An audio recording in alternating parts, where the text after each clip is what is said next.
Pinóquio, capítulo 3. Gepeto, de volta à sua casa, começa a fazer o boneco e lhe dá o nome de Pinóquio. Primeiras travessuras do boneco.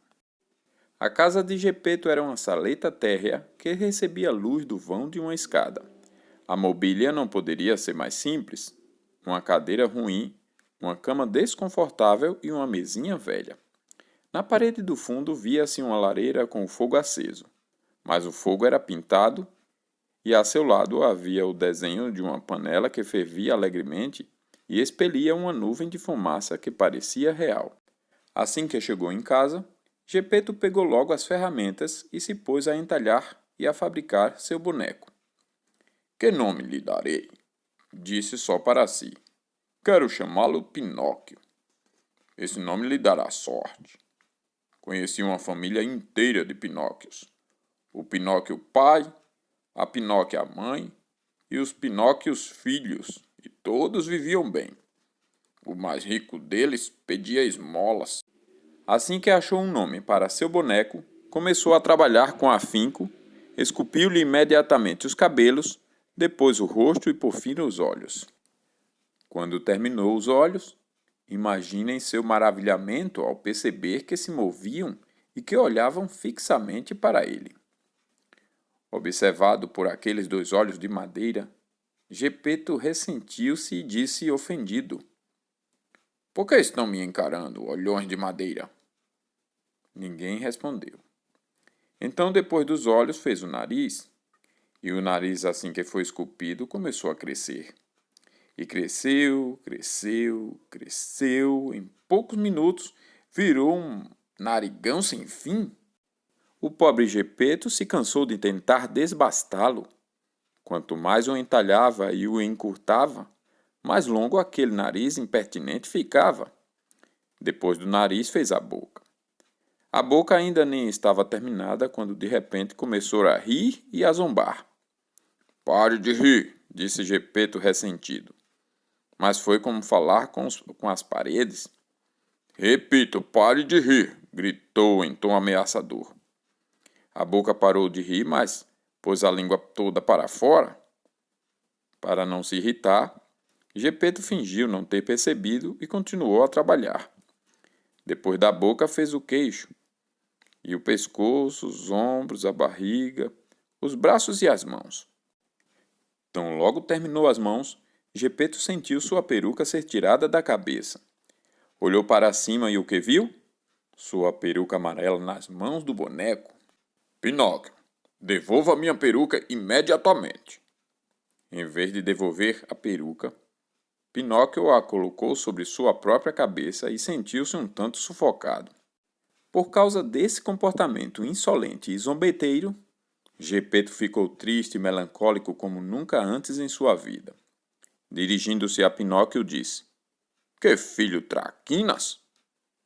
Nem acabei de esculpi-lo e já começou a voltar com respeito a seu pai? Que menino mau!" E enxugou uma lágrima. Faltava ainda fazer as pernas e os pés. Quando Gepeto terminou de fazer os pés, levou um chute na ponta do nariz. "Eu mereço", disse para si. "Deveria ter pensado nisso antes. Agora é tarde." Então segurou o boneco por baixo dos braços e o colocou no chão, no piso da sala, para fazê-lo caminhar. Pinóquio tinha as pernas rijas e não sabia se movimentar, e Gepeto o conduzia pela mão para o ensinar a dar um passo após o outro. Assim que as pernas se esticaram, Pinóquio começou a caminhar por conta própria e a correr pela sala, até que, atravessando a porta de casa, saiu em direção à rua e sebo nas canelas. O pobre Gepeto correu atrás do boneco sem poder alcançá-lo, porque o malandro do Pinóquio saltitava como uma lebre e, batendo os pés de madeira sobre a rua, fazia um barulho como de 20 pares de tamancos de camponeses. "Peguem-no!